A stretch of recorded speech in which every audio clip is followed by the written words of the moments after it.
नमस्कार मित्रों, स्वागत है आप सभी का आपके अपने YouTube चैनल संस्कृत शिक्षा पर। मित्रों, हम लोग संस्कृत साहित्य पढ़ रहे हैं, तो उसमें हम लोगों ने पहले वीडियो में वेदों का विभाजन देख लिया था।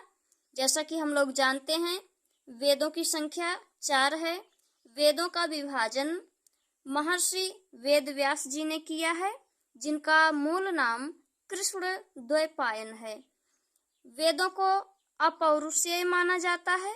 ऐसा माना जाता है कि ऋषियों ने वेद मंत्रों को अपने अंतः चक्षुओं से देखा है, जिसके कारण उन ऋषियों को मंत्र कर्तारः न कहकर ऋषियों मंत्र द्रष्टारः कहा जाता है। अर्थात ऋषियों के अंतः चक्षुओं द्वारा वेदों के मंत्रों को देखा गया है।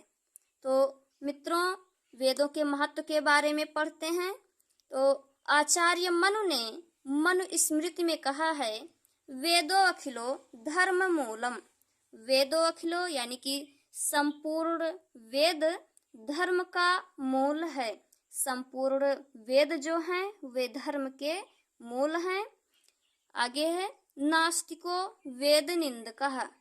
नास्तिको वेद निंदकः यानी कि वेद की निंदा करने वाले जो हैं वे नास्तिक हैं। आचार्य मनु ने वेद की निंदा करने वाले लोगों को नास्तिक कहा है। ये पंक्ति जो है मनुस्मृति से है। आगे देखते हैं, यह कश्चित कस्यचित धर्मो मनुना परिकीर्तितः सा सर्वो अभिहितो वेदे सर्वज्ञानमयो ही सः। इसमें कह रहे हैं यह यानी कि जो, कश्चित कुछ, कस्यचित किसी भी चीज के बारे में यानी कि किसी भी धर्म के बारे में मनुना आचार्य मनु ने परिकीर्तितः वर्णन किया है। आचार्य मनु ने जो कुछ किसी भी धर्म के बारे में वर्णन किया है, धर्म के बारे में बताया है, सा यानी कि वह सभी चीजें, वे सभी बातें, सर्वो सभी बातें, अभिहितो कही गई हैं या वर्णन किया गया है, वेदे वेदों में, सर्व ज्ञानमयो सर्व ज्ञान संपन्न ही निश्चित रूप से सह वह कौन, वेद। तो इसमें कह रहे हैं कि आचार्य मनु ने धर्म के बारे में जो कुछ भी बताया है वह सभी वेदों में अभिहित है, वेदों में उसका वर्णन किया गया है। इसलिए सह यानी कि वह वेद जो है, वे वेद सभी जो हैं वे सर्व ज्ञान संपन्न हैं। इन वेदों में मानव के कर्तव्य के बारे में वर्णन किया गया है। मानव का जो कर्तव्य है और उनके 16 संस्कार तथा ये आश्रम व्यवस्था आदि सभी जो हैं वेदों में बताया गया है, जिसके आधार पर मनुष्य अपने कर्तव्य का पालन करते हुए जीवन निर्वाह करता है। यह समाज जो है इन्हीं के आधार पर नई दिशा प्राप्त करता है। ये जो धार्मिक ग्रंथ हैं, जो वेद हैं, ये सभी समाज को नई दिशा प्रदान करते हैं, जिससे मानव अपने कर्तव्य का उचित ढंग से पालन करता है। तो आगे देखते हैं, वेदों में ज्ञान का अथाह भंडार है। इसकी वैज्ञानिकता का आकलन इसी से लगाया जाता है कि पाश्चात्य विद्वानों मैक्स मूलर, विंटर नित्ज, राथ, कोलब्रुक एवं मैकडॉनल आदि ने अपना समूचा जीवन वैदिक साहित्य के अध्ययन में समर्पित कर दिया।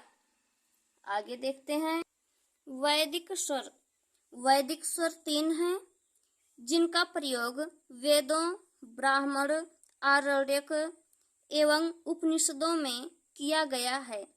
वैदिक स्वर जो हैं उनकी संख्या 3 है। तो उन्हें देखते हैं। उसमें जो पहला है उदात्त है। उदात्त इसका अर्थ है उच्च ध्वनि। सूत्र है उच्चैः उदात्तः। उदात्त जो है अचिन्हित होता है। वैदिक मंत्रों में वर्णों पर जिस वर्ण में उदात्त स्वर होता है वहाँ कोई चिन्ह नहीं रहता, यह अचिन्हित होता है। दूसरे नंबर पर है अनुदात्त। इसका अर्थ है निम्न या नीची ध्वनि। सूत्र है नीचैः अनुदात्तः।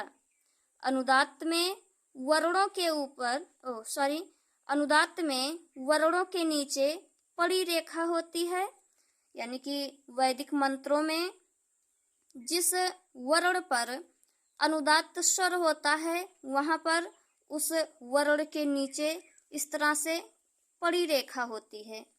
आगे देखते हैं। तीसरे नंबर पर है स्वरित। इसका अर्थ है उदात्त और अनुदात्त की मिश्रित ध्वनि। उदात्त और अनुदात्त की जो मिश्रित ध्वनि होती है उसे स्वरित कहते हैं। इसका सूत्र है समाहारः स्वरितः। स्वरित में वर्णों के ऊपर खड़ी रेखा होती है।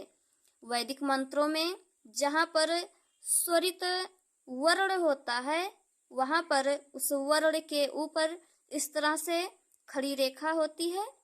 आगे देखते हैं। अष्ट विकृतियाँ।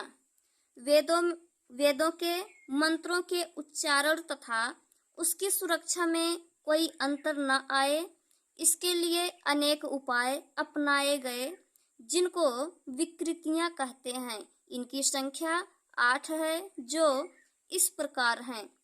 तो पहला है जटा, दूसरा है माला, तीसरा है शिखा, चौथा है रेखा, पांचवा है ध्वज, छठा है दंड, सातवां है रथ और आठवां है घन। इनमें घन पाठ सबसे बड़ा और कठिन है। आगे देखते हैं। जटामाला शिखा रेखा ध्वजो दंडो रथो घनः अष्टो विकृतयः प्रोक्ताः क्रमपूर्वा महर्षिभिः। कह रहे हैं जटा, माला, शिखा रेखा, ध्वज, दंड, रथ और घन, ये 8 विकृतियां जो हैं इन्हें ऋषियों ने पहले ही बता दिया है, यानी कि ऋषियों ने इन 8 विकृतियों के बारे में बताया है। आगे देखते हैं।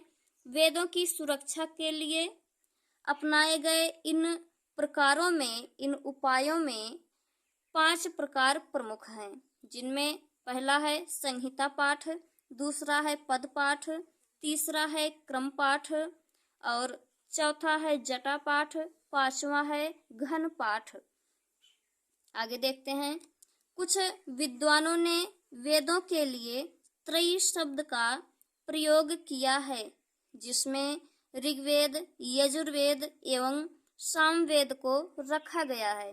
उनका मानना है कि अथर्ववेद की रचना इन वेदों की रचना के बहुत लंबे समय बाद किया गया। उन विद्वानों का मानना है कि अथर्ववेद जो है उसकी रचना इन तीनों वेदों की जब रचना हुई उसके लंबे समय के बाद हुई, जिसके कारण जो है वेद त्रय शब्द का प्रयोग किया गया। तो आगे देखते हैं। सबसे प्राचीन वेद ऋग्वेद और सबसे नवीन वेद अथर्ववेद है। ऋषि दयानंद के अनुसार, यानी कि ऋषि दयानंद का कहना है कि वेद अपौरुषेय हैं और ईश्वरकृत हैं, यानी कि वेदों को अपौरुषेय तथा ईश्वरकृत माना जाता है। तो मित्रों, आशा है वीडियो आप लोगों को अच्छे से समझ में आई होगी। तो वीडियो को लाइक कीजिए, चैनल को सब्सक्राइब कीजिए और अपने मित्रों के साथ शेयर कीजिए। इस वीडियो के बारे में जो कुछ भी आप कहना चाहें या जो कुछ भी राय देना चाहें तो कमेंट बॉक्स में आप अपना विचार रखें। इसके आगे हम लोग अगले वीडियो में देखते हैं। मिलते हैं अगले वीडियो में, तब तक के लिए नमस्कार, धन्यवाद।